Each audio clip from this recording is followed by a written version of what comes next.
C'est toujours la même question, est-ce qu'on doit carafer le vin ou pas le carafer?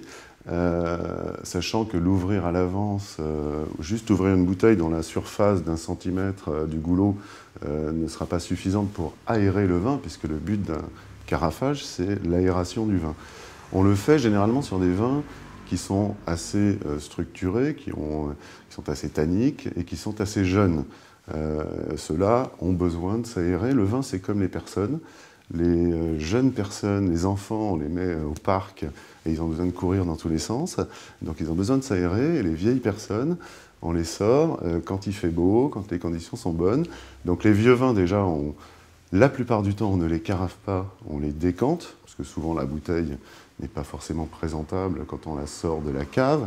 Et les vieux vins, eux, n'aiment pas l'oxygène. En revanche, les jeunes vins aiment l'oxygène. Donc pour le savoir, ce qu'on fait, c'est que si on peut, la veille au soir, quand on a un dîner précis avec un vin précis, la veille au soir, on va ouvrir sa bouteille, on s'en sert un tout petit peu dans le fond d'un verre, et ce petit peu, on le laisse évoluer. Il aura beaucoup d'oxygène, beaucoup de contact avec l'oxygène, et on va voir pendant 10 minutes, un quart d'heure, une demi-heure, comment il évolue. Ce qui nous donnera une indication de s'il faut ou pas carafer sa bouteille. Donc si ce n'est pas le cas, on la rebouche, le peu qu'on a enlevé, c'est pas grave, on la rebouche et on la resserre le lendemain, sinon on carafera 1 heure, 2 heures, 3 heures ou plus.